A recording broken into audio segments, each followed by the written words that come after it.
Hi friends, good morning to all of you. I hope आप लोग बहुत अच्छे होंगे। आज हम लोग बिहार जीविका के बारे में देखेंगे। मोस्ट इंपॉर्टेंट क्वेश्चन जो 300 प्लस होगा। यह वीवीआई क्वेश्चन है जो कि आपको काफ़ी इससे हेल्प मिलेगा। जो आगामी आने वाला बिहार जीविका के एग्ज़ाम है उसमें काफ़ी आपको पता होगा कि मेरा यूट्यूब चैनल जो है कि 2 दिन के लिए ब्लॉक हो गया था, लेकिन अब स्टार्ट हो गया है। तो मैं आप सबके लिए कुछ इंपॉर्टेंट क्वेश्चन लाया हूँ। जिनका भी एग्ज़ाम है एक बार ज़रूर देख कर जाइएगा। काफ़ी इससे आपको अच्छा क्वेश्चन मिलेगा और आप लोग का काफ़ी एग्जाम में मदद मिलेगा। तो चलिए आइए हम लोग देखते हैं। यूथ कंपटीशन का ये है जो कि इंपॉर्टेंट क्वेश्चन सिर्फ इसमें लिया हूँ। और जिनका भी अगर पीडीएफ चाहिए तो वह मेरे व्हाट्सएप नंबर पर मैसेज कीजिएगा, मैं पीडीएफ शेयर कर दूंगा। ओके, चलिए आइए हम लोग आज देखते हैं। फर्स्ट क्वेश्चन को देखते हैं। जैसे कि परीक्षा में जो भी क्वेश्चन पूछ रहा है बहुत अच्छा क्वेश्चन इसी तरह से पूछ रहा है जो कि मैं लाया हूँ। तो आज देखिएगा हम लोग ग्रामीण क्वेश्चन नंबर 1 देख पा रहे होंगे हम लोग कि ग्रामीण का मुख्य उद्देश्य क्या होता है। ग्रामीण का मुख्य उद्देश्य क्या होता है? तो ग्रामीण का जो मुख्य उद्देश्य होता है ग्रामीण क्षेत्र का सामग्री को एक मिनट ग्रामीण का कलर ले लेता रेड। चलिए यानी कि इसका हो जाएगा बॉल आंसर हो जाएगा। यानी कि ग्रामीण क्षेत्र का समग्री विकास। क्या? ग्रामीण क्षेत्र का समग्री विकास। नेक्स्ट है कि ग्रामीण विकास की अवधारणा में किन क्षेत्रों का आवेश होता है? तो केवल किसके साथ में होता है? केवल कृषि के साथ नहीं, कृषि, शिक्षा, स्वास्थ्य और रोजगार ये सभी के साथ होता है। ठीक है। क्वेश्चन नंबर 3 देख पा रहे होंगे हम लोग कि ग्रामीण विकास की परिभाषा के अनुसार मानव केंद्रित प्रक्रिया किससे कहा जाता है? तो इसका आंसर हो जाएगा बॉल, यानी कि ग्रामीण विकास को। क्या? ग्रामीण विकास को। नेक्स्ट है कि ग्रामीण विकास शब्द का सबसे अधिक प्रयोग किस योजना काल से प्रारंभ हुआ था? किस योजना काल से प्रारंभ हुआ था? तो प्रथम पंचवर्षीय योजना काल से। आप लोग फ्रेंड्स से इसका एसएमएस कीजिएगा, मैं ग्रुप पर भेज दूंगा, व्हाट्सएप ग्रुप में भेज दूंगा। और ये आप लोग क्या कीजिएगा, इसको पीडीएफ निकलवा कर 1 बार 2 बार 3 बार जरूर पढ़िएगा। बहुत क्वेश्चन इसमें है जो कि आपको एग्जाम से पूछ रहा है। एग्जाम में जो भी चल रहा है जो 19 तारीख से स्टार्ट है उसमें काफ़ी क्वेश्चन इसी से पूछ रहा है। इसीलिए एक बार आप लोग पीडीएफ निकाल कर और पढ़ के जाइएगा, इससे काफ़ी आपको क्वेश्चन देखने को मिलेगा। चलिए आइए 5 नंबर देख पाते हैं हम लोग कि ग्रामीण विकास की अवधारणा किस प्रकार की होता है? तो बहुयामी होता है। क्या होता है? बहुयामी होता है। यानी किसका हो जाएगा? एक आंसर हो जाएगा। नेक्स्ट 6 नंबर है कि ग्रामीण विकास का अर्थ ग्रामीण जनता के आर्थिक एवं सामाजिक विकास से है। यह कथन किसके द्वारा दिया गया था? देखिए कितना अच्छा इंपॉर्टेंट क्वेश्चन, किसके द्वारा दिया गया था यह कथन? तो इसका आंसर हो जाएगा आपको डॉक्टर रघुनाथ सिंह, डॉक्टर रघुनाथ के द्वारा, यानी कि इसका कैट हो जाएगा। ठीक है। नेक्स्ट देखिए कि महात्मा गांधी के अनुसार ग्रामीण विकास किस पर आधारित है? महात्मा गांधी के अनुसार ग्रामीण विकास जो है आत्मनिर्भर गांव है। क्या है? आत्मनिर्भर गांव, यानी किसका हो जाएगा? बॉल। क्या हो जाएगा? बॉल। नेक्स्ट देखिए कि ग्रामीण विकास की अवधारणा कब से चर्चित हुआ है? ग्रामीण विकास की अवधारणा जो है वह स्वतंत्रता के बाद हुआ है। कब हुआ है? स्वतंत्रता के बाद, यानी किसका हो जाएगा? बॉल। नेक्स्ट देखिए कि ग्रामीण विकास का सबसे बड़ा लक्ष्य क्या होता है? ग्रामीण विकास का सबसे बड़ा लक्ष्य होता है गरीबी उन्मूलन होता है। क्या होता है? गरीबी उन्मूलन होता है। नेक्स्ट है कि ग्रामीण विकास का अर्थ ग्रामीण समाज की जीवन गुणवत्ता से सुधार किसका परिभाषा है? तो ये विश्व बैंक का है। जो भी ऋण लिया जाता है विश्व बैंक से लिया जाता है। ठीक है। आजीविका का गठन कब हुआ था? तो 2006 में हुआ था। लागू कब हुआ था? 2007 में हुआ था। चलिए नेक्स्ट देखिए 11 नंबर। थोड़ा सा स्पीड में चल रहे हैं क्योंकि काफ़ी वीडियो है इसमें, काफ़ी क्वेश्चन है इसमें, 300 प्लस है। चूँकि 1 आवर के अंदर अगर नहीं होता है तो इसका सेकंड पार्ट भी लाने का कोशिश करेंगे। आप लोग एक बार जरूर इस पीडीएफ का निकाल कर और जरूर आप लोग एक बार देख के जाइएगा, जिनका भी एग्जाम है काफ़ी इससे मदद मिलेगा आपको। चलिए नेक्स्ट क्वेश्चन हम लोग देख पा रहे होंगे कि ग्रामीण विकास की परिभाषा में कौन सा तत्व आवश्यक है? कौन सा तत्व आवश्यक है? तो शिक्षा, स्वास्थ्य और रोजगार, तीनों हो जाएगा, यानी कि एप्पल। नेक्स्ट देखिए कि 12 नंबर क्वेश्चन देख पा रहे होंगे आप लोग कि ग्रामीण विकास के तात्पर्य किस प्रकार है? ग्रामीण विकास के तात्पर्य है कि सामाजिक व आर्थिक दोनों प्रगति से हो जाएगा। 13 नंबर क्वेश्चन देख पा रहे होंगे कि ग्रामीण विकास की प्रक्रिया कैसी होती है? तो ग्रामीण विकास की प्रक्रिया जो कि सतत और बहुयामी होती है। सतत और बहुयामी होती है। नेक्स्ट देखिए कि ग्रामीण विकास का मूल तत्व कौन सा होता है? ग्रामीण विकास का मूल तत्व जो है आर्थिक विकास, सामाजिक विकास और मानव विकास होता है, यानी कि इसमें तीनों हो जाएगा। यानी कि आइए 15 नंबर देखिए कि ग्रामीण विकास का आधारभूत ढांचा किस पर करता है? तो सड़क, बिजली और पानी पर, यानी कि ए पर। ठीक है। सब टॉपिक वाइज है। टॉपिक वाइज कम से कम 50 न तो 30 प्लस क्वेश्चन है टॉपिक वाइज। चलिए 16 नंबर देख पा रहे होंगे आप लोग कि ग्रामीण विकास का एक सतत प्रक्रिया, इसका तात्पर्य क्या है? तो इसका तात्पर्य लगातार चलती रहती है। इसका तात्पर्य जो है लगातार चलती रहती है। नेक्स्ट देख पा रहे होंगे 16-17 नंबर की ग्रामीण विकास को लागू करने का सबसे अच्छा तरीका कौन सा है? तो पंचायती राज व्यवस्था। किसके द्वारा? पंचायती राज व्यवस्था द्वारा। 18 नंबर है कि यूएनओ के अनुसार ग्रामीण विकास का उद्देश्य क्या होता है? यूएनओ के अनुसार ग्रामीण विकास का उद्देश्य क्या होता है? तो इसका आंसर हो जाएगा आपको, यानी कि इसका आंसर हो जाएगा ग्रामीण विकास के मूल तत्व पर होता है मानव कल्याण, यानी कि एप्पल हो जाएगा इसका आंसर, मानव कल्याण। 19 नंबर क्वेश्चन देख पा रहे होंगे आप लोग। 19 नंबर क्वेश्चन देख पा रहे होंगे हाँ कि भारत में ग्रामीण विकास के लिए पहला संगठन प्रयास कब किया गया था? तो 1920 में किया गया था। कब किया गया था? 1920 में किया गया था। 1920 में किया गया था। नेक्स्ट देख पा रहे होंगे आप लोग कि ग्रामोदय की अवधारणा से सबसे पहले किससे दी जाती है? तो महात्मा गांधी को। किसको दी जाती है? महात्मा गांधी को। किसको दी जाती है? महात्मा गांधी को। आप बताइएगा फ्रेंड्स, आप लोग से एक क्वेश्चन है, कमेंट में जरूर बताइएगा कि महात्मा गांधी जो थे वह जब किस अधिवेशन में वह भाग लिए थे? जो वो तो है कि प्रथम अधिवेशन बेलगांव अधिवेशन 1924 में किए थे, लेकिन इसके पहले किस अधिवेशन में पहली बार गांधी जी ने भाग लिए थे? आप लोग कमेंट में जरूर लिखिएगा कि किस अधिवेशन में और क्या। नेक्स्ट देख पा रहे होंगे आप लोग 21 नंबर की, भारत में समुदाय विकास कार्यक्रम कब शुरू किया गया था? तो यह किया गया था 1952 में। कब किया गया था? 1952 में किया गया था। नेक्स्ट है, भारत में पहला राष्ट्रीय विस्तार सेवा कार्यक्रम कब शुरू किया गया था? तो कब? 1953 में किया गया था। 1953 में किया गया था। अब एक और क्वेश्चन यहाँ से बनने का, आप लोग से कमेंट में जरूर किएगा 1953 में वायसराय कौन आया था। चलिए नेक्स्ट देख पा रहे होंगे आप लोग कि बलवंत राय मेहता समिति 1957 किससे संबंधित है? तो बलवंत राय मेहता जो थे ये थे पंचायती राज व्यवस्था से। पंचायती राज व्यवस्था से आप लोग बताइएगा कमेंट में जरूर कि बलवंत राय मेहता समिति जो थे त्रिस्तरीय थे या द्विस्तरीय थे? आप लोग कमेंट में जरूर बताइएगा। नेक्स्ट देख पा रहे हैं कि भारत में प्रथम पंचायती राज प्रणाली कहाँ से शुरू हुआ था? कहाँ से? तो राजस्थान से हुआ था। कहाँ से हुआ था? तो राजस्थान से हुआ था। बताइएगा। एक और यहाँ से क्वेश्चन आप लोग कमेंट में जरूर बताइएगा 24 नंबर क्वेश्चन की, राजस्थान में जो कि लूनी नदी बहती है, जो कि लूनी नदी सबसे ज़्यादा राजस्थान को कवर करती है, तो लूनी नदी को राजस्थान में किस नाम से जाना जाता है? इसका क्वेश्चन आप लोग जरूर बताइएगा कमेंट में। 25 नंबर देख पा रहे हैं कि पंचायती राज की द्वितीय प्रयोगशाला किस राज्य को कहा जाता है? किस राज्य को कहा जाता है? आंध्र प्रदेश को कहा जाता है। किसको कहा जाता है? आंध्र प्रदेश को कहा जाता है। नेक्स्ट देख पा रहे होंगे कि ग्रामीण ऋण सुधार के लिए पहली प्रमुख संस्था कौन सा बनाई गई थी? तो ग्रामीण विकास बैंक, यानी किसका हो जाएगा? एप्पल। चलिए नेक्स्ट 27 नंबर देख पा रहे होंगे। 27 नंबर की, हरित क्रांति का शुरुआत भारत में किस दशक में हुआ था? हरित क्रांति 1960 के दशक में हुआ था। कब हुआ था? 1960 के दशक में हुआ था। नेक्स्ट देख पा रहे होंगे कि IRDP कब शुरू किया गया था? IRDP जो है 1980 में शुरू किया गया था। इसका फुल फॉर्म जरूर देखिएगा फ्रेंड्स, क्योंकि फुल फॉर्म पूछ रहा है। इंटरेड रूरल डेवलपमेंट प्रोग्राम इसका है, यानी कि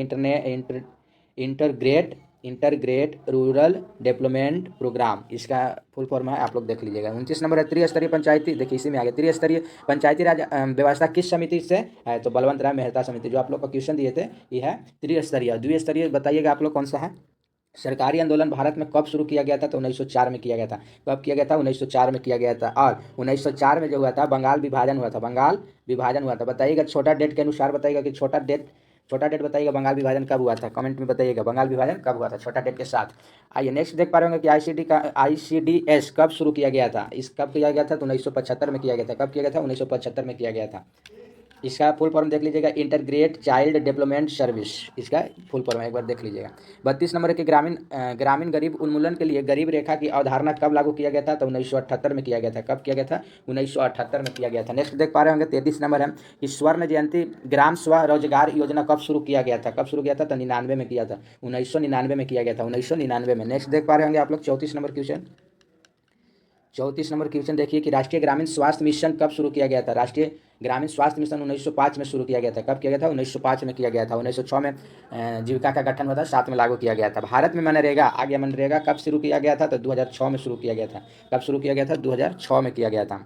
और फिर है स्वर शिक्षा अभियान किस वर्ष लागू किया गया था? स्वर शिक्षा अभियान है जो कि 2001 में किया गया था। स्वर शिक्षा 2001 में। रोजगार गारंटी के लिए NREP कब शुरू किया गया था? बहुत इंपॉर्टेंट क्वेश्चन है। 1980 में। सारा क्वेश्चन इसमें इंपॉर्टेंट है, जो कि आपको आगामी एग्जाम में काफ़ी इससे मदद मिलेगा। इसलिए आप लोग का जिनका भी एग्जाम है वो एक बार अवश्य देकर जाइएगा, काफ़ी इससे मदद आप लोग का मिलेगा। आगे देखिए 38 नंबर है कि जवाहर रोजगार योजना कब शुरू हुआ था? यानी कि JRY कब शुरू किया गया था? तो 1989 में किया गया था। कब किया गया था? 1989 में। ग्रामीण विकास मंत्रालय भारत सरकार में कब स्थापित किया गया था? तो 1982 में किया गया था। ग्रामीण विकास मंत्रालय भारत सरकार में कब स्थापित किया गया था? 1982 में किया गया था।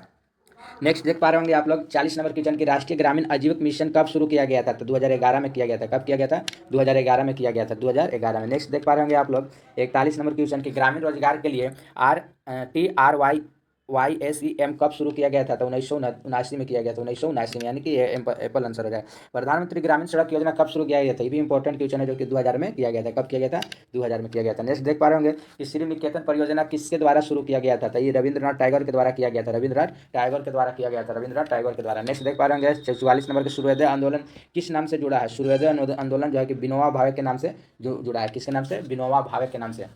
नेक्स्ट देख पा रहे होंगे आप लोग, पंचायती राज में महिलाओं के लिए 33% आरक्षण किस संशोधन से मिला है? किस संशोधन से? 73वां संविधान संशोधन से मिला है। 73वां संविधान संशोधन 1992 से मिला है। 33% महिलाओं का आरक्षण किस संविधान से मिला गया है? तो 73वां संविधान संशोधन 1952 में किया गया था। नेक्स्ट देख पा रहे होंगे आप लोग 46 नंबर की, खाद्य एवं ग्राम उद्योग योजना कब स्थापित किया गया था? तो 1957 में किया गया था। कब किया गया था? 1957 में किया गया था। 47 नंबर, राष्ट्रीय कृषि और ग्रामीण विकास बैंक की स्थापना कब किया गया था? तो इस किया गया था 1982 में किया गया था। कब किया गया था? 1982 में किया गया था। 48 नंबर क्वेश्चन देख पा रहे होंगे आप लोग कि ग्रामीण पेयजल कब शुरू किया गया था? राष्ट्रीय ग्रामीण पेयजल कार्यक्रम कब शुरू किया गया था? तो 1909 में किया गया था। कब किया गया था? 1909 में किया गया था। नेक्स्ट देख पा रहे होंगे आप लोग, पंचायती राज के त्रिस्तरीय ढांचे के सबसे ऊपरी स्तर कौन सा है? सबसे ऊपरी स्तर जो होता है त्रिस्तरीय, जो बलवंत राय मेहता समिति जो थे, जो त्रिस्तरीय बांटे थे, तो वह जो सबसे ऊपरी भाग को क्या कहते हैं? तो जिला पंचायत कहते हैं। क्या कहते हैं? जिला पंचायत कहते हैं। ठीक है, नेक्स्ट देख पा रहे होंगे कि 50 नंबर की, भारत में पंचायती राज व्यवस्था सबसे पहले किस राज्य में लागू हुआ था? सबसे पहले किस राज्य में लागू हुआ था? तो राजस्थान में। देखिए बहुत इंपॉर्टेंट क्वेश्चन है। पंचायती राज व्यवस्था सबसे पहले कहाँ लागू हुआ था? तो राजस्थान में हुआ था। और त्रिस्तरीय पंचायती राज संहिता कौन दिया था? बलवंत राय मेहता दिया था। आइए नेक्स्ट देख पा रहे होंगे आप लोग कि इटवा प्रोजेक्ट किसके द्वारा शुरू किया गया था? इटवा प्रोजेक्ट जो है अल्बर्ट मेयर के द्वारा शुरू किया था। इटवा प्रोजेक्ट जो है अल्बर्ट मेयर के द्वारा। नीलौकरी प्रोजेक्ट किसके द्वारा शुरू किया गया था? ग्रामीण पूर्ण निर्माण के द्वारा। ग्रामीण पूर्ण निर्माण के द्वारा। EAS किस वर्ष शुरू किया गया था? किस वर्ष शुरू किया गया था? 1993 में। 1993 में शुरू किया गया था। ये सभी योजना जरूर एगो ना एगो पूछेगा, इसलिए एक बार आप लोग इसका PDF निकाल कर जरूर आप लोग देख लीजिएगा फ्रेंड्स। चलिए नेक्स्ट देख पा रहे होंगे कि ट्रिपल शुभ प्लान कब शुरू किया गया था? यानी कि TSP कब शुरू किया गया था? तो इसका आंसर हो जाएगा यानी कि इसका आंसर हो जाएगा पंचायती पंचवर्षीय योजना। पंचवर्षीय योजना। आप लोग कमेंट करिएगा कि पंचमी पंचवर्षीय योजना कब स्टार्ट किया गया था? जरूर आप लोग कमेंट करिएगा कब स्टार्ट किया गया था। नेक्स्ट देख पा रहे हैं कि भारत ग्रामीण अर्थव्यवस्था का मुख्य आधार क्या है? मुख्य आधार तो इसका कृषि है। क्या है? कृषि है, जो कि भारत में लगभग कितना जनसंख्या कृषि पर निर्भर करता है? तो 65 से 70% करता है। 65 से 70%। ग्रामीण अर्थव्यवस्था की सबसे बड़ी विशेषता कौन सी है? सबसे बड़ी विशेषता कृषि पर निर्भर रहता है। कितना प्रतिशत? तो 65% ज़्यादा देता है। नेक्स्ट देख पा रहे होंगे कि भारत की ग्रामीण जनसंख्या का प्रतिशत लगभग कितना है? तो 65 पॉइंट से अधिक है, यानी कि 65 पॉइंट से अधिक, यानी कि 68.8%, जो कि आपको यहाँ पर दिया हुआ है ग्रामीण जनसंख्या में। नेक्स्ट देख पा रहे हैं कि ग्रामीण अर्थव्यवस्था के रूप में कैसा होता है? तो अविकसित एवं कृषि प्रधान होता है। अविकसित एवं कृषि प्रधान होता है। नेक्स्ट देख पा रहे हैं कि ग्रामीण अर्थव्यवस्था में आय का मुख्य स्रोत क्या होता है? तो कृषि और पशुपालन और मुर्गी फार्म और बकरी सब पालने के लिए सबसे ज़्यादा ये सब जो होता है आय का स्रोत होता है। मछली पालन हो गया, मतलब हर एक तरह के जो पाल के अपना अपना लघु उद्योग को मतलब कायम रखता है, उसी से उन लोग का क्या होता है? ग्रामीण लोग का आय का स्रोत होता है। नेक्स्ट देख पा रहे होंगे आप लोग, ग्रामीण क्षेत्र में उद्योग का प्रमुख रूप में कौन सा है? प्रमुख रूप में कौन सा है? तो लघु एवं कुटीर उद्योग वही है। मुर्गी पालन, मछली पालन, बकरी पालन, इसी कुटीर उद्योग बोलते हैं। नेक्स्ट देख पा रहे होंगे 61 नंबर क्वेश्चन है कि ग्रामीण अर्थव्यवस्था में श्रम के स्वरूप कैसा होता है? तो इसमें असंगठित व अकुशल होता है। असंगठित व अकुशल होता है। नेक्स्ट देख पा रहे होंगे 62 नंबर क्वेश्चन है कि ग्रामीण अर्थव्यवस्था में बेरोजगारी का प्रमुख स्वरूप क्या होता है? तो मौसमी व छिपी बेरोजगारी, इसी को बोलते हैं। जैसे मान लेते हैं अर्थव्यवस्था इसी का जो है कि बेरोजगारी कैसे होता है, किस प्रकार का होता है? तो यही इसी को बोलते हैं मौसमी। जैसे मौसम खराब हो गया तो कृषि ठीक से नहीं हो पाता है, इसलिए इसको मतलब जो भी अर्थव्यवस्था निर्भर करता है मौसम पर निर्भर करता है। अगर मौसम अच्छा हुआ तो किसान लोग का कृषि बहुत अच्छा होता है। ठीक है, नेक्स्ट इसी प्रकार देखिए आगे 63 नंबर है कि ग्रामीण अर्थव्यवस्था की एक प्रमुख समस्या क्या है? तो पूंजी की कमी। आखिर लोग जो है वह गांव में रहना गांव में रहना क्यों पसंद करते हैं? क्योंकि उनके पास अर्थव्यवस्था बहुत कम है। नेक्स्ट देख पा रहे होंगे 64 नंबर, ग्रामीण अर्थव्यवस्था का सामाजिक ढांचा प्रायः किस आधार पर टिका हुआ है? किस आधार पर टिका हुआ है? जाति एवं समुदाय के आधार पर। जाति एवं समुदाय के अधिकार पर। नेक्स्ट है कि ग्रामीण अर्थव्यवस्था में अधिकतर लोग किस प्रकार के आय पर निर्भर करता है? तो अस्थायी मजदूरी। अस्थायी मतलब कोई अस्थायी नहीं होता है, जिससे कोई गवर्नमेंट जॉब नहीं होता है। अस्थायी, आज काम कर रहे हैं कल नहीं करेंगे, आज मौसम ठीक है आज बारिश नहीं हुआ तो कृषि बढ़िया नहीं होगा, तो इसी तरह अस्थायी होता है। नेक्स्ट देख पा रहे हैं 66 नंबर है कि ग्रामीण क्षेत्र की स्वास्थ्य सुविधाएं समानता कैसी होती है? तो अत्यंत समिति और कमजोर होती है। समिति और कमजोर होती है। नेक्स्ट देख पा रहे होंगे 67 नंबर की ग्रामीण क्षेत्र में विशेषता है। ग्रामीण क्षेत्र में विशेषता है प्राकृतिक जीवन शैली का। प्राकृतिक जीवन शैली का। नेक्स्ट देख पा रहे होंगे कि ग्रामीण अर्थव्यवस्था की एक प्रमुख सामाजिक अर्थ विशेषता क्या है?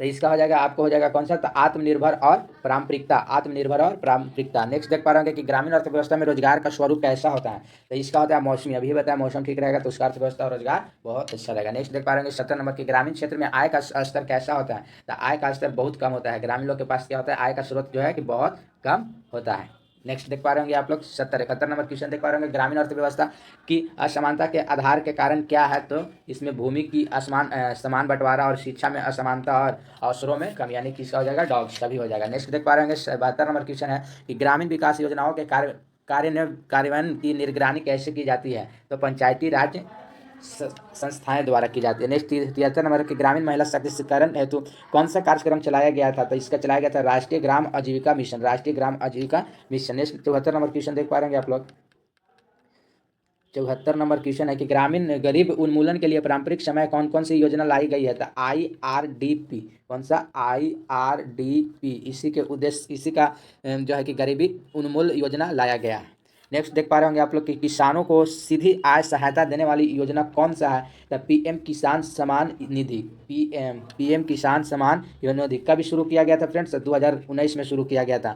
और कितना पैसा इसको हर किस्त में दिया जाता है? 6,000 राशि 3 किस्तों में दी जाती है। प्रति वर्ष 6,000 3 किस्तों में तो राशि दी जाती है। किस लिए? तो लघु उद्योग के लिए। नेक्स्ट देख पा रहे होंगे आप लोग ग्रामीण क्षेत्र में कुटीर उद्योग का विशेषता क्या है? तो श्रम प्रधानता है, श्रम प्रधानता है। नेक्स्ट देख पा रहे होंगे 77 नंबर है कि ग्रामीण अर्थव्यवस्था का बाजार किस प्रकार का होता है? तो स्थानीय और संकुचित होता है, स्थानीय और संकुचित होता है। 78 नंबर है कि पंचायती राज का मुख्य उद्देश्य क्या है? पंचायती राज का मुख्य उद्देश्य क्या है? लोकतांत्रिक विकेंद्रीकरण, लोकतांत्रिक विकेंद्रीकरण। नेक्स्ट देख पा रहे होंगे आप लोग 79 जो है कि 73वां संविधान संशोधन किस उद्देश्य के लिए पारित किया गया था? 73वां संविधान संशोधन जो पंचायतों को संवैधानिक मान्यता देने के लिए, संवैधानिक मान्यता देने के लिए। नेक्स्ट 80 नंबर है कि पंचायती राज अर्थव्यवस्था, पंचायती राज व्यवस्था की कितनी स्तरीय संरचनाएं हैं? तो 3। कितना है? 3 देख लेते हैं। 80 नंबर, ठीक है, 3 है। यानी कि कितना है? पंचायती राज स्तरीय व्यवस्था के 3 स्तरीय है। ठीक है, 3 स्तरीय है। नेक्स्ट देख पा रहे हैं कौन कौन है? तो पहला हो जाएगा आपको ग्राम पंचायत, दूसरा हो जाएगा पंचायत समिति, तीसरा हो जाएगा जिला परिषद अपनाई जाती है। 73वां संविधान संशोधन ने भी यह समझौता को 3 स्तरीय में बांटा गया है। नेक्स्ट देख पा रहे हैं 81 नंबर, एक पंचायत का सामान्य कार्यकाल कितना होता है? तो इसका हो जाएगा आपको 5 वर्ष हो जाएगा। ठीक है, आइए 82 नंबर है कि ग्राम सभा किससे मिलकर बनता है? ग्राम सभा जो है सभी 18 वर्ष के ऊपर के मतदाताओं से बनता है। ग्राम सभा सब मिलकर बनता है, मतलब 18 साल का जो व्यक्ति रहता है उसे सारा मिलकर बनता है। नेक्स्ट देख पा रहे हैं 83 नंबर के 11वीं अनुसूची से संबंधित है तो पंचायती राज के कार्य से, पंचायती राज कार्य से। नेक्स्ट देख पा रहे हैं भारत में पंचायती राज प्रणाली को किस अनुच्छेद द्वारा अंतर्गत संवैधानिक दर्ज किया गया था? 243। कितना? 243। 73वें संविधान संशोधन 1952 के अनुसार 243 तक जोड़ा गया है। नेक्स्ट देख पा रहे हैं 85 नंबर है कि 73वां संविधान संशोधन कब लागू किया गया था? तो 93 में, 1993 में, 1993 में। 86 नंबर देख पा रहे हैं कि भारत में पंचायती राज अर्थव्यवस्था किस समिति से लिया गया है? किस समिति से लिया गया है? तो इसका आंसर हो जाएगा बलवंत राय मेहता समिति, बलवंत राय मेहता समिति। यही है द्विस्तरीय बलवंत राय मेहता समिति। कब लाया गया था? तो 1957 में लाया गया था। ठीक है, नेक्स्ट देख पा रहे होंगे 87 नंबर क्वेश्चन है कि पंचायती राज अर्थव्यवस्था के संवैधानिक दर्ज किस संशोधन द्वारा किया गया था? तो 73वां संविधान संशोधन, 73वां संविधान संशोधन। नेक्स्ट देख पा रहे होंगे आप लोग कि पंचायती राज किस अनुसूची में शामिल किया गया है? तो 11वां अनुसूची में किया गया है, 11वां अनुसूची में किया गया है। नेक्स्ट देख पा रहे होंगे 89 है कि भारत में पंचायती राज का प्रथम प्रयोग किस राज्य में हुआ था? पंचायती राज का प्रयोग अभी तुरंत पिछले देखें कि सबसे पहले कहाँ हुआ था? राजस्थान में। कब हुआ था? 2 अक्टूबर 1959 को हुआ था। नेक्स्ट देख पा रहे हैं 90 नंबर क्वेश्चन की ग्राम पंचायत का प्रमुख कहलाता है, क्या कहलाता है? तो सरपंच कहलाता है, प्रधान कहलाता है, मुखिया कहलाता है, यानी कि सभी हो जाएगा इसका आंसर। 91 नंबर क्वेश्चन है कि पंचायत चुनाव कितने अंतराल पर किए जाते हैं? तो 5 वर्ष। फिर इसको डबल क्वेश्चन आ गया 5 वर्ष। ठीक है, नेक्स्ट देख पा रहे हैं पंचायती चुनाव कौन कराता है? पंचायती चुनाव जो है कौन कराता है? तो राज्य निर्वाचन आयोग करवाता है, राज्य निर्वाचन आयोग करवाता है। नेक्स्ट देख पा रहे हैं 93 जिला परिषद का अध्यक्ष कौन होता है? तो अध्यक्ष होता है। कौन होता है? जिला परिषद का अध्यक्ष क्या कहलाता है? तो अध्यक्ष कहलाता है। ठीक है, नेक्स्ट बताइएगा कि 94 नंबर है कि पंचायती राज संस्थाओं में महिलाओं के लिए आरक्षण कितना प्रतिशत है? तभी हम लोग पढ़े थे 33%, लेकिन पंचायती राज बता रहा है। ठीक है, 33%। कितना प्रतिशत आरक्षण है? तो 33% है। कितना प्रतिशत है? 33% है। 73वें संविधान संशोधन के तहत 1953 में किया गया था। नेक्स्ट देख पा रहे हैं 95 नंबर क्वेश्चन है जो कि पंचायती राज अर्थव्यवस्था में, पंचायती राज व्यवस्था में वित्तीय अधिकारी सुनिश्चित करने के लिए किस आयोग का व्यवस्था है? तब वित्त आयोग का। किस अवस्था? वित्त आयोग का है। नेक्स्ट देख पा रहे हैं 96 नंबर देख पा रहे होंगे कि पंचायतों का विकास कार्य के लिए धन मुख्यतः कहाँ से मिलता है? तो पंचायत कर से मिलता है, राज्य सरकार से मिलता है, केंद्र सरकार से मिलता है, यानी कि सभी हो जाएगा, डॉग हो जाएगा। 97 नंबर है कि पंचायती राज व्यवस्था का मुख्य उद्देश्य क्या है? तो पंचायती राज व्यवस्था का जो है गाँव का स्वशासन होता है, गाँव का स्वशासन होता है। नेक्स्ट देखिए 98 नंबर क्वेश्चन है कि पंचायतों को सौंपे गए कार्य की सूची कहाँ दी गई है? कहाँ दी गई है? तो 11वां अनुसूची में दी गई है, 11वां अनुसूची में। चलिए नेक्स्ट देख पा रहे होंगे 99 नंबर है पंचायती समिति किस स्तर पर होती है? पंचायती समिति जो है खंड और ब्लॉक स्तर पर होती है, खंड या ब्लॉक स्तर पर होती है। 100 नंबर क्वेश्चन है कि 74वां संविधान संशोधन किससे संबंधित है? तो नागरिक निकाय से, यानी कि नगर पालिका से है। किससे है? नगर पालिका से है। एक क्वेश्चन देख पा रहे होंगे आप लोग कि पंचायतों का उल्लेख संविधान के किस अनुच्छेद से लिया, किस अनुच्छेद तक है? तो इसका हो जाएगा आपको 243 से 243 जीरो 243 से 243 कर रखा है। ठीक है, नेक्स्ट देख पा रहे हैं 102, भारत में पंचायती राज को किस प्रकार के लोकतांत्रिक व्यवस्था दिया गया है? तो प्रतिनिधित्व की लोकतांत्रिक व्यवस्था, प्रतिनिधित्व लोकतंत्र। नेक्स्ट देख पा रहे हैं 103 है कि भारत में पंचायती राज की स्थापना का उद्देश्य क्या था? तो इसका उद्देश्य था ग्रामीण प्रशासन को स्थानीय स्तर पर देना। नेक्स्ट देख पा रहे होंगे पंचायती राज व्यवस्था का नारा क्या था? तो ग्राम स्वराज, ग्राम स्वराज, ग्राम स्वराज। नेक्स्ट 105 नंबर 73वें संविधान संशोधन ने संविधान में कौन सा भाग जोड़ा है? तो भाग 9। नेक्स्ट 6 नंबर देखिए कि ग्राम सभा का संवैधानिक परिभाषा किस अनुच्छेद में है? तो 243 के बिया का। नेक्स्ट देखिए कि पीईएस अधिनियम का 1996 का संबंधित है, किससे संबंधित है? तो यह है पंचमी अनुसूची से है। 7 नंबर किससे है? तो पंचमी अनुसूची से, यानी कि पंचमी अनुसूचित क्षेत्र से। नेक्स्ट देख पा रहे हैं 108 नंबर क्वेश्चन कि 3F सिद्धांत किससे जुड़ा हुआ है? 3F सिद्धांत जो है ये फाउंड फनेक्सोरियल से है, यानी कि बॉल हो जाएगा। 109 नंबर देख पा रहे होंगे कि मनरेगा 2005 के तहत ग्राम पंचायत की भूमिका क्या रही है? क्या भूमिका रही है? तो प्रधान कार्यान्वयन प्राधिकरण है। क्या? प्राधिकरण। नेक्स्ट देख पा रहे होंगे कि 110 क्वेश्चन नंबर है कि ग्राम पंचायत की आय का स्रोत नहीं है, किससे नहीं है? तो बाजार से उधारी से, बाजार से उधारी से। 110 111 देख पा रहे होंगे कि ई पंचायत या ग्राम स्वराज का उद्देश्य क्या है? तो इसका हो जाएगा डिजिटल पारदर्शिता व लेखांकन है, लेखांकन। 112 नंबर क्वेश्चन हो जाएगा कि स्वामित्व योजना का संबंध किससे है? तो इसका हो जाएगा 20, यानी कि ग्राम आबादी क्षेत्र का ड्रोन स्वर और संपत्ति कार्ड से है, यानी कि 13 नंबर देख पा रहे होंगे आप लोग।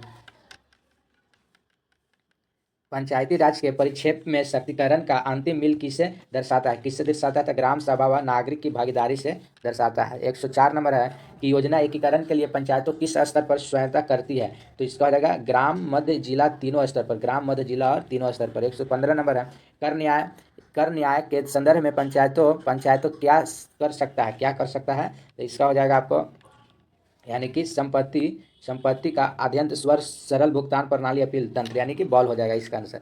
116 नंबर के है कि ग्राम पंचायतों का बैठक आदि का निर्धारण कौन करता है? तो राज्य के कानून या नियम करते हैं, या नियम को करते हैं। 17 नंबर पंचायतों रोजगार आजीविका बढ़ाने में क्या कर सकती है? तो इसका हो जाएगा कौशल परीक्षण, यानी कि बहुत पूछता है, SHG। ठीक है, नेक्स्ट देखिए चलिए लास्ट है पंचायत 118 पंचायतों में अध्यक्ष पदों का आरक्षण संबंधित प्रावधान कहाँ किया गया है? तो 243 के डी में किया गया है। कहाँ? 243 के डी में। पंचायतों के लिए हस्ताक्षर का आकलन करने वाला सामान्य संकेत क्या है? तो डेवल्यूशन इंडेक्स है, यानी कि नीतिगत पहल। 120 आपदा प्रबंधन में पंचायतों का भूमिका क्या है? तो जोखिम, अकाल, तैयारी, राहत व पूर्णवास, स्थानीय समन्वय। नेक्स्ट देख पा रहे हैं 121 कृषि, सिंचाई, मत्स्य पशुपालन जैसे विषय किस अनुसूची में आता है? तो 11वां अनुसूची में आता है। जो भी फॉर्म हम लोग खोलते हैं कि कृषि या मुर्गी फार्म या मत्स्य पालन किस अनुसूची में आता है? तो 11वां अनुसूची में आता है। नेक्स्ट देख पा रहे हैं 122 नंबर पंचायतों में OBC का आरक्षण कब दिया गया था? मतलब आरक्षण कब से किया गया था? तो इसका जगह राज्य पर निर्भर करता है। और 73वां संविधान संशोधन में SC/ST महिलाओं OBC के आरक्षण का किया गया है, आवंटन किया गया है। 123 नंबर देख पा रहे होंगे आप लोग कि जिला नियोजन समिति यानी कि DPC का संबंध किस अनुच्छेद से? अनुच्छेद 243 ZD। नेक्स्ट देखिए कि सामाजिक अंकेक्षण की अवधारणा किस संदर्भ में सबसे अधिक होता है? मनरेगा, यानी कि बॉल।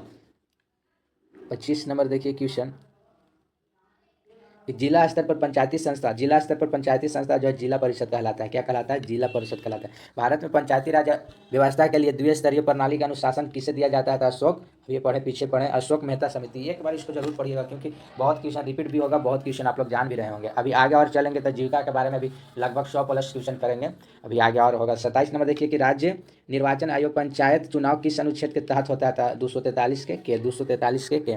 ग्राम पंचायत के वित्तीय स्रोत में कौन सा शामिल नहीं है? तो अंतर्राष्ट्रीय ऋण, यानी कि बॉल हो जाएगा। क्या हो जाएगा? बॉल हो जाएगा।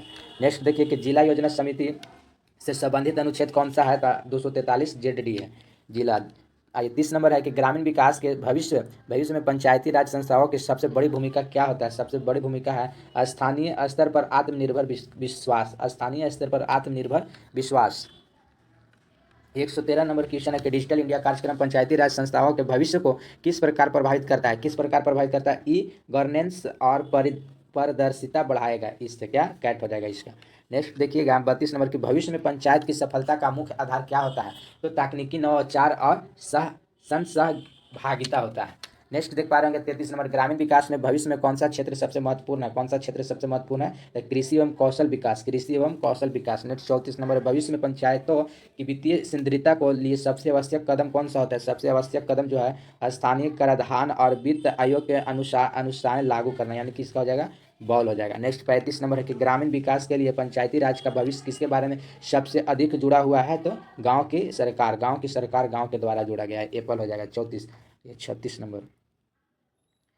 नंबर है कि भविष्य में पंचायतों की सबसे बड़ी चुनौतियां होगी, क्या होगी? तो वित्तीय आत्मनिर्भरता, वित्तीय आत्मनिर्भरता। नेक्स्ट है कि पंचायती राज का भविष्य किस सिद्धांत से संबंधित है? अधिक आधारित है तो विकेंद्रीय है। किससे है? विकेंद्रीय, यानी कि यह पॉलिटिकल लगभग लग रहा है कि क्वेश्चन समाप्त होने वाला है, जो कि पॉलिटिक्स एक भी क्वेश्चन नहीं छूटेगा। और फिर इसके आगे हम लोग देखेंगे जीविका के बारे में, जो कि काफ़ी इंपॉर्टेंट क्वेश्चन है, जो कि अभी आने वाला है, या तो सेकंड वीडियो या सेकंड पार्ट्स में दिया जाएगा, बट इसमें भी देखते हैं, 1 घंटा तक देखते हैं। आइए, स्मार्ट ग्राम की अवधारणा पंचायती राज के भविष्य में किस उद्देश्य से जुड़ा गया है? किस उद्देश्य से जुड़ा गया है? तो ग्राम क्षेत्र और डिजिटल स्वास्थ्य और आत्मनिर्भर से जुड़ा गया है। 38 39 नंबर की, पंचायती राज संस्थाओं का भविष्य किस प्रकार सतत विकास लक्ष्य से जुड़ा हुआ है? तो स्वास्थ्य, शिक्षा, लैंगिक समानता और स्वास्थ्य लक्ष्य के स्तरीय स्तर पर पूरा करेगा। नेक्स्ट देखिए 40 नंबर क्वेश्चन है कि भविष्य में पंचायत में युवाओं की भूमिका क्या महत्वपूर्ण है? तो तकनीकी व नवाचार आधारित विकास लाने के लिए। नेक्स्ट देखिए 40 41 नंबर, थोड़ा क्वेश्चन है, काफ़ी क्वेश्चन है। चलिए वहाँ ये जो है कि पॉलिटिक्स क्वेश्चन खत्म हो गया। अब आते हैं हम लोग जो ग्रामीण उन्मूलन के लिए प्रमुख सरकारी योजना और उनके विशेषता। देखिए, अब जो भी ग्रामीण के लिए सरकारी योजना किया जाता है ना, वह योजना के बारे में थोड़ा सा हम लोग पढ़ेंगे। थोड़ा सा क्या इसका मतलब क्वेश्चन ही डायरेक्ट देख लेंगे योजना के बारे में, ये सब आप लोग पढ़ लीजिएगा। और हल्का फुल्का है, लेकिन हम लोग डायरेक्ट क्वेश्चन देखेंगे क्योंकि एग्जाम ऊपर है, तो इससे पढ़ने का टाइम नहीं है। आइए हम लोग क्वेश्चन देखते हैं, कौन कौन सा क्वेश्चन है, कैसा कैसा क्वेश्चन है। आइए देखिए, बहुत इंपॉर्टेंट क्वेश्चन है, जो कि काफ़ी आप लोग का इससे बेनिफिट होने वाला है। देखिएगा क्वेश्चन नंबर 1 कहता है कि मनरेगा अधिनियम किस वर्ष पारित किया गया था? अभी पिछले पढ़े हैं, 2005 में पारित किया गया था। कितना में पारित किया गया? 2005 में पारित किया गया था। फिर देखिए 102 नंबर 2 नंबर क्वेश्चन है कि मनरेगा के तहत प्रति परिवार कितने दिन काम देने की गारंटी है? तो 100 दिन। बहुत ये सब क्वेश्चन जो है कि जीविका से आपको 20-25 क्वेश्चन जो है आपको इसमें सारा क्वेश्चन देखने को मिल जाएगा, जीविका के बारे में सारा क्वेश्चन इसमें मिल जाएगा। चलिए, इसलिए आप लोग यह वीडियो को जरूर एक बार देख के एग्जाम देने जाइएगा, ताकि काफ़ी आप लोग का इससे मदद मिलेगा। तो यहाँ तक कि आप लोग एसएमएस नंबर दीजिएगा, उस पर मैं व्हाट्सएप नंबर पर पीडीएफ भेज दूंगा, ताकि आप लोग निकाल के इसको पढ़ करके जरूर एक बार पढ़ करके एग्जाम देने में जाइएगा। आइए देखिए 3 नंबर क्वेश्चन देख पा रहे हैं हम लोग कि मनरेगा के तहत रोजगार मांगने पर, रोजगार उपलब्ध ना होने पर क्या दिया जाता है? तो बेरोजगारी भत्ता दिया जाता है। क्या दिया जाता है? बेरोजगारी भत्ता दिया जाता है। बेरोजगारी भत्ता दिया जाता है, बेरोजगारी भत्ता दिया जाता है। चलिए आइए नेक्स्ट देख पा रहे होंगे हम लोग, बहुत अच्छा क्वेश्चन है फ्रेंड्स। मनरेगा योजना के तहत मजदूरी की भुगतान कैसे किया जाता है? तो बैंक के खाते में सीधे डालकर, बैंक के खाते में सीधे डालकर। नेक्स्ट, मनरेगा योजना के मुख्य उद्देश्य क्या है? तो मनरेगा मुख्य उद्देश्य है ग्रामीण इलाकों में कुशल श्रम को रोजगार प्रदान करना, ग्रामीण में रोजगार प्रदान करने के लिए। मनरेगा किस प्रकार के अधिनियम है? तो रोजगार अधिकार अधिनियम है, रोजगार अधिकार अधिनियम है। नेक्स्ट देख पा रहे हैं 7 नंबर, मनरेगा में रोजगार उपलब्ध कराने की जिम्मेदारी किसको होती है? तो पंचायत को होती है। किसको होती है? पंचायत को होती है। नेक्स्ट देख पा रहे हैं मनरेगा का प्रारंभ किस जिले से सबसे पहले किस जिले में हुआ था? तो अनंतपुर में हुआ था। कब हुआ था? 2 फरवरी 2006 को हुआ था। कहाँ? आंध्र प्रदेश के अनंतपुरा जिले में हुआ था। मनरेगा सबसे पहले 2006 में कहाँ हुआ था? आंध्र प्रदेश के अनंतपुर जिले में हुआ था। मनरेगा में रोजगार किसके लिए गारंटीकृत किया गया है? तो ग्रामीण परिवार के लिए, ग्रामीण परिवार के लिए। ठीक है, नेक्स्ट देख पा रहे हैं 110 नंबर क्वेश्चन, मनरेगा के तहत कितने प्रतिशत कार्य ग्राम पंचायत द्वारा की कराए जाने के प्रावधान रखते हैं? 50%। कितने प्रतिशत? 50%। नेक्स्ट देख पा रहे हैं 11 नंबर, मनरेगा के तहत किस स्तर पर योजना की निगरानी की जाती है? तो मंडल स्तर समिति, मंडल स्तरीय समिति पर, यानी कि कैट हो जाएगा। 12 नंबर देखिए, मनरेगा के तहत काम मिलने पर मजदूरी किस आधार पर मिलता है? तो रोजाना काम के हिसाब से, रोजाना काम के हिसाब से। मनरेगा के तहत दी जाने वाली मजदूरी तय करता है, कौन करता है? तो दोनों मिलकर, केंद्र सरकार और राज्य सरकार दोनों मिलकर। 14 नंबर, मनरेगा के तहत रोजगार उपलब्ध कराने के अधिनियम दूरी कितना होना चाहिए? 5 किलोमीटर होना चाहिए। जो भी रोजगार मिलता है, जो भी महिलाओं या पुरुषों को जो रोजगार मिलता है मनरेगा के तहत, वो कितना किलोमीटर के अंदर होना चाहिए? तो 5 किलोमीटर के अंदर होना चाहिए। 15 नंबर है, मनरेगा के तहत मजदूरी भुगतान कितने दिनों में किया जाता है? तो 15 दिन के अंदर किया जाता है। मनरेगा के मजदूरी भुगतान कितने दिनों में किया जाना अनिवार्य है? तो 15 दिन। ठीक है, नेक्स्ट देख पा रहे हैं मनरेगा में महिलाओं सहभागिता का न्यूनतम प्रतिशत कितना है? तो 33% है। 16 यानी कि हो जाएगा 33%। कितना प्रतिशत हो जाएगा? 33%। 33% है, 33%। क्वेश्चन दूसरा में चल गया, कितना क्वेश्चन था मनरेगा? चलिए आगे, यानी कि 33%। कितना प्रतिशत? 33%। 17 नंबर क्वेश्चन देख पा रहे होंगे आप लोग। 17 नंबर क्वेश्चन देख पा रहे होंगे कि मनरेगा की अनुच्छेद से प्रेरित है। मनरेगा किस अनुच्छेद से प्रेरित है? अनुच्छेद 41। अनुच्छेद 41। नेक्स्ट 17 नंबर, मनरेगा में कितने आयु से ऊपर व्यक्ति को कार्य का आविष्कार मिलता है? तो 18 वर्ष के अधिक व्यक्ति रहता है हम लोग को मिलता है। मनरेगा अधिनियम लागू करने वाला पहला यूपीए सरकार में प्रधानमंत्री कौन थे? मनरेगा अधिनियम लागू करने वाला पहली यूपीए सरकार के प्रधानमंत्री कौन थे? डॉक्टर मनमोहन सिंह थे। कौन थे? Doctor Manmohan Singh. 20 number question है, काम नहीं तो भत्ता। काम नहीं तो भत्ता की प्रावधान किस अधिनियम में दिया गया है? तो मनरेगा अधिनियम में। किस अधिनियम में? मनरेगा अधिनियम। मनरेगा के अंतर्गत कौन सा पंचायत अनिवार्य है? Driving licence. 22 नंबर क्वेश्चन देख पा रहे होंगे आप लोग कि मनरेगा में मजदूरी और सामग्री पर अधिकतम खर्च कितना अनुपात कितना होना चाहिए? तो 60:40 होना चाहिए। 60:40 होना चाहिए। मनरेगा के नाम बदलकर महात्मा गांधी राष्ट्रीय ग्रामीण रोजगार गारंटी अधिनियम कब किया गया था? तो 2010 में। यानी कि मनरेगा का नाम कब बदला गया था? तो 2010 में किया गया था।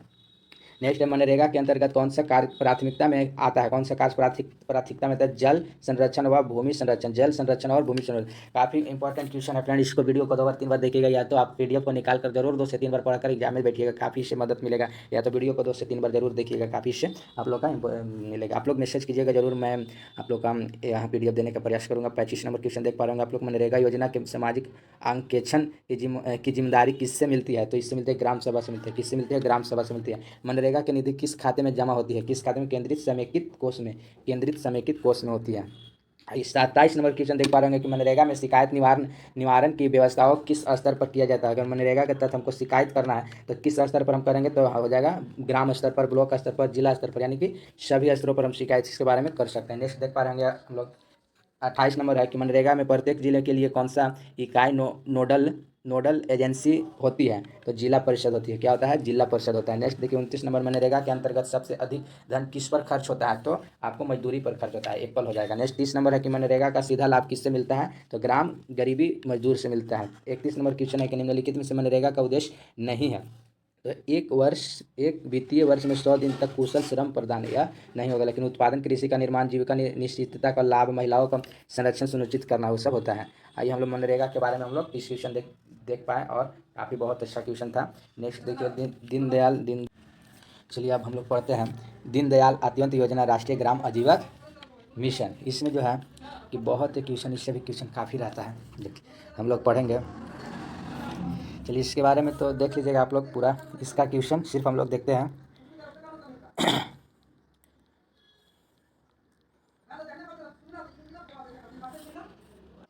इससे भी क्वेश्चन रहेगा, 1-2 क्वेश्चन रहेगा, इसलिए सारा चीज़ टॉपिक वाइज है, इसलिए आप लोग जरूर एक बार पीडीएफ निकाल के आप लोग पढ़ लीजिएगा, ताकि आपको सारा क्वेश्चन जो है किस के अंतर्गत है और टॉपिक वाइज सब दिया गया है। तो आज हम लोग देखेंगे इसको, जो दीनदयाल अंत्योदय, देखिए कि दीनदयाल अंत्योदय योजना राष्ट्रीय ग्राम आजीविका मिशन यानी कि DAYNRLM का मुख्य उद्देश्य क्या होता है? इसका होता है ग्रामीण गरीब को कौशल विकास के माध्यम से अस्थायी आजीविकों को प्रदान करना होता है। नेक्स्ट देखिएगा कि दीनदयाल अंत्योदय योजना के राष्ट्रीय ग्रामीण आजीविका मिशन की प्रमुख विशेषता क्या होता है?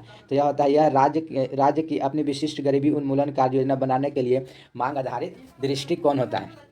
नेक्स्ट देखिए कि अंत्योदय का शब्द क्या होता है? अंत्योदय का शब्द क्या होता है? तो सबसे गरीब व्यक्ति का उत्थान, सबसे गरीब व्यक्ति का उत्थान। नेक्स्ट है 4 नंबर के राष्ट्रीय ग्रामीण आजीविका मिशन के संबंध में निम्नलिखित कथनों पर विचार कीजिए। यानी कि यह एक केंद्रीय क्षेत्र की योजना है। दूसरा कि इस विषय में स्वास्थ्य संगठन की सहायता प्रदान की जाती है। तीसरा है कि इससे ग्रामीण विकास मंत्रालय द्वारा 1911 में लॉन्च किया। यही सही हो जाएगा, यानी कि केवल 3, दोनों गलत हो जाएगा, केवल 3 हो जाएगा। 5 नंबर क्वेश्चन देख पाएंगे आप लोग कि दीनदयाल अंत्योदय योजना के राष्ट्रीय ग्रामीण आजीविका मिशन के कार्यान्वयन के लिए कौन सा मंत्रालय उत्तरदायी है? तो ग्रामीण विकास मंत्रालय। नेक्स्ट है 6 नंबर की राष्ट्रीय ग्रामीण आजीविका मिशन किस पिछली योजना के पुनर्गठित संस्करण है? तो इसका हो जाएगा स्वर्ण जयंती ग्राम रोजगार योजना, स्वर्ण जयंती ग्राम रोजगार योजना। 7 नंबर क्वेश्चन है कि दीनदयाल अंत्योदय योजना राष्ट्रीय ग्रामीण आजीविका मिशन के तहत ग्रामीण क्षेत्र में किस प्रकार से संगठित बनाए जाते हैं? तो इसका हो जाएगा स्वयं सहायता समूह। 8 नंबर क्वेश्चन है कि दीनदयाल अंत्योदय योजना राष्ट्रीय ग्रामीण आजीविका मिशन के तहत कमजोर समूह में कौन सा शामिल किया गया है? तो आप भूमिहीन मजदूर, विकलांग और निराश्रित, यानी कि सभी को शामिल किया गया है, डॉग हो जाएगा। 8-9 नंबर क्वेश्चन है कि राष्ट्रीय ग्रामीण आजीविका मिशन ग्रामीण क्षेत्र में निर्धारित आजीविका विकल्पों के सुधारने के लिए किस प्रकार का प्रयास किया गया है? तो पहला हो जाएगा ग्रामीण क्षेत्र के बड़े संख्या में नए निर्माण उद्योग तथा कृषि व्यापार केंद्र स्थापित करना, या स्वयं सहायता समूह के मिशन को बनाकर और कौशल विकास की सुविधाओं को प्रदान करना, या कृषि को निःशुल्क बीज उर्वरक डिजिटल पॉन्सपेंट तथा लघु सिंचाई स्वयं देकर करना, यानी कि नहीं, यानी कि इसका हो जाएगा केवल दो, यानी कि बॉल हो जाएगा, सॉरी, हाँ ठीक है, कैट हो जाएगा, ठीक है। नेक्स्ट है कि दीनदयाल अंत्योदय राष्ट्रीय ग्रामीण आजीविका मिशन के उद्देश्य ग्रामीण गरीब परिवार को किस तक पहुंचाया गया है? तो लाभकारी स्वरोजगार और कौशल आधारित रोजगार, यानी कि कैट हो जाएगा। 11 नंबर क्वेश्चन देखिए कि दीनदयाल अंत्योदय योजना राष्ट्रीय ग्रामीण आजीविका मिशन के तहत कौन सा गतिविधि आजीविका को बढ़ावा देने में मदद करता है? तो पशुपालन, कृषि और गैर कृषि गतिविधियाँ, या पशुपालन हो या मत्स्य पालन, सभी हो जाएगा क्या? डॉग। 23 नंबर 12 नंबर देखिए दीनदयाल अंत्योदय योजना राष्ट्रीय ग्रामीण आजीविका मिशन के तहत प्रशिक्षण और क्षमता निर्माण का उद्देश्य क्या होता है? इसका उद्देश्य होता है सदस्य के व्यवसाय कौशल और धर्मशील क्षमताओं का विकसित करने में मदद करना। नेक्स्ट देखिए 13 नंबर के दीनदयाल अंत्योदय उपाध्याय ग्रामीण कौशल योजना का संबंध किससे है? तो ग्रामीण युवाओं के कौशल परीक्षण और रोजगार से है। किससे है? ग्रामीण युवाओं को कौशल परीक्षण और रोजगार से है। नेक्स्ट देख पा रहे आप लोग 14 नंबर की राष्ट्रीय ग्रामीण आजीविका मिशन के तहत स्वयं सहायता समूह में आमतौर पर कितने सदस्य शामिल होते हैं? तो 10 से 20 क्वेश्चन पीछे पूछा हुआ क्वेश्चन है, यानी कि आप लोग देख पा रहे होंगे सब क्वेश्चन सारा है, देखिए क्वेश्चन पूछा हुआ। आइए देखिए 15 नंबर की राष्ट्रीय ग्रामीण आजीविका मिशन का नाम बदलकर दीनदयाल अंत्योदय योजना राष्ट्रीय ग्रामीण आजीविका मिशन किस वर्ष किया गया था? किस वर्ष किया गया था? तो आपको यह किया गया था 2016 में किया गया था। कब किया गया था? 2016 में किया गया था, 2016 में, यानी कि कैट हो जाएगा। नेक्स्ट देख पा रहे होंगे आप लोग 17 नंबर क्वेश्चन है कि दीनदयाल अंत्योदय योजना राष्ट्रीय ग्रामीण आजीविका मिशन के तहत ग्रामीण गरीबों को कौन सा वित्तीय सेवाएं प्रदान करती है? तो यह बैंक ऋण और क्रेडिट सुविधाओं, बैंक ऋण और क्रेडिट सुविधाओं। 18 नंबर क्वेश्चन देख पा रहे होंगे कि दीनदयाल अंत्योदय योजना के राष्ट्रीय ग्रामीण आजीविका मिशन के तहत कौशल विकास और प्रशिक्षण कार्यक्रम किससे प्रदान किया गया है? तो ग्रामीण युवाओं द्वारा किया गया है। किससे किया गया है? ग्रामीण युवाओं द्वारा किया गया है। 19 नंबर के दीनदयाल अंत्योदय योजना राष्ट्रीय ग्रामीण आजीविका मिशन के तहत SHP बैंक लिंकेज की शुरुआत किसने किया था? तो नाबार्ड ने किया था। नाबार्ड किसके द्वारा किया गया था? नाबार्ड। 20 नंबर दीनदयाल अंत्योदय योजना के राष्ट्रीय ग्रामीण आजीविका मिशन के तहत ग्रामीण महिलाओं को सशक्त बनाने के लिए क्या किया जाता है? सशक्त बनाने के लिए महिलाओं को नेतृत्व वाले स्वयं सहायता समूह को बढ़ावा देना होता है। स्वयं सहायता समूह को बढ़ावा देना होता है। 21 नंबर है कि दीनदयाल अंत्योदय योजना राष्ट्रीय ग्रामीण आजीविका मिशन के तहत स्वयं सहायता समूह को क्या प्रदान किया जाता है? क्रेडिट सहायता दिया जाता है। क्या दिया जाता है? क्रेडिट सहायता दिया जाता है। आगे है कि दीनदयाल अंत्योदय योजना राष्ट्रीय ग्रामीण आजीविका मिशन के तहत स्वयं सहायता समूह बनाने में किनके भागीदारी पर विशेष ध्यान दिया जाता है? किसके भागीदारी पर विशेष? ग्रामीण महिलाओं को ज़्यादा विशेष ध्यान। दीनदयाल अंत्योदय योजना राष्ट्रीय योजना आजीविका मिशन के तहत स्वयं सहायता समूह को क्रेडिट तक पहुँच प्रदान करने का उद्देश्य क्या है? तो इसका उद्देश्य जो है कि स्थायी आजीविका को बढ़ावा देना, अस्थायी आजीविका को बढ़ावा देना। नेक्स्ट 24 नंबर क्वेश्चन है कि दीनदयाल उपाध्याय में DAY का क्या अर्थ होता है? इसका क्या अर्थ होता है? तो इसका अर्थ होता है दीनदयाल अंत्योदय योजना, यानी कि DAYNRLM में DAY का अर्थ होता है दीनदयाल अंत्योदय योजना होता है। 25 नंबर है कि दीनदयाल अंत्योदय योजना राष्ट्रीय ग्रामीण आजीविका मिशन के तहत ब्याज समेशन का लाभ किससे मिलता है? किससे मिलता है? तो यह मिलता है आपको ग्रामीण स्व सहायता समूह से मिलता है। ग्रामीण सहायता समूह से मिलता है। दीनदयाल अंत्योदय योजना राष्ट्रीय ग्रामीण आजीविका मिशन के तहत ग्रामीण युवाओं के लिए कौशल विकास कार्यक्रम का क्या नाम है? तो इसका नाम है दीनदयाल उपाध्याय ग्रामीण कौशल योजना। दीनदयाल उपाध्याय ग्रामीण कौशल योजना। नेक्स्ट देख पा रहे होंगे 27 नंबर दीनदयाल अंत्योदय योजना राष्ट्रीय ग्रामीण आजीविका मिशन के तहत महिलाओं को संगठित करने के लिए मुख्य उद्देश्य क्या होता है? तो सामाजिक और आर्थिक शक्तिकरण होता है। सामाजिक और आर्थिक शक्तिकरण होता है। आइए 28 नंबर क्वेश्चन देख पा रहे होंगे आप लोग। 28 नंबर है कि दीनदयाल अंत्योदय योजना आजीविका मिशन के तहत कमजोर समूहों में कौन शामिल होते हैं? कमजोर समूह में जो होते हैं वो अनुसूचित जाति होते हैं, अनुसूचित जनजाति होते हैं और महिलाएं होती हैं, यानी कि सभी होते हैं, यानी कि इसका हो जाएगा कौन सा? तो डॉग हो जाएगा। नेक्स्ट देख पा रहे होंगे आप लोग कि दीनदयाल अंत्योदय योजना राष्ट्रीय ग्रामीण आजीविका मिशन के शक्तिकरण को कैसे बढ़ावा दिया जाता है? तो कैसे बढ़ावा दे? उन्हें स्वयं सहायता समूह संगठन करके उन्हें आर्थिक क्षमता बढ़ाने में मदद करके, यानी कि इसका हो जाएगा दोनों। 30 नंबर क्वेश्चन है दीनदयाल अंत्योदय योजना राष्ट्रीय ग्रामीण आजीविका मिशन किस अध्ययन पर बल देता है? तो आजीविका संवर्धन। नेक्स्ट देखिए 31 नंबर दीनदयाल अंत्योदय योजना राष्ट्रीय ग्रामीण आजीविका मिशन किस प्रकार का दृष्टिकोण से अपनाया गया है? तो 31 का हो जाएगा आपको कैट, यानी कि डिमांड ड्रिवेन दृष्टिकोण। नेक्स्ट देख पा रहे होंगे 32 नंबर क्वेश्चन है कि दीनदयाल अंत्योदय योजना राष्ट्रीय ग्रामीण आजीविका मिशन का मुख्य लक्षित समूह कौन सा होता है? तो मुख्य लक्षित समूह होता है ग्रामीण गरीब विशेष रूप महिलाओं, यानी कि ग्रामीण गरीब महिलाओं। नेक्स्ट 33 नंबर दीनदयाल अंत्योदय योजना राष्ट्रीय ग्रामीण आजीविका मिशन के तहत स्वयं सहायता समूह को बैंक ऋण प्रदान करने के लिए कौन सा योजना महत्वपूर्ण है? तो इसका यह बैंक लिंकेज योजना, जो कि पिछले क्वेश्चन में भी आया था। चलिए नेक्स्ट देख पा रहे होंगे कि 34 नंबर है कि दीनदयाल अंत्योदय योजना राष्ट्रीय ग्रामीण आजीविका मिशन के तहत ग्रामीण गरीबों को किस प्रकार की सहायता प्रदान किया जाता है। तो वित्तीय सहायता, क्षमता निर्माण, कौशल विकास, यानी कि सभी हो जाएगा। नेक्स्ट देख पा रहे होंगे कि दीनदयाल अंत्योदय योजना राष्ट्रीय ग्रामीण आजीविका मिशन के किस प्रकार का कार्यक्रम है। तो यह कार्यक्रम केंद्रीय प्रायोजित है। नेक्स्ट है कि दीनदयाल मतलब वही DAY-NRLM का पूर्ण रूप क्या होता है। तो इसका हो जाता है आपको दीनदयाल अंत्योदय योजना राष्ट्रीय ग्रामीण आजीविका मिशन हो जाता है। 37 नंबर क्वेश्चन है कि DAY-NRLM किस भारतीय दर्शक से प्रेरित है। तो अंत्योदय से प्रसिद्ध है।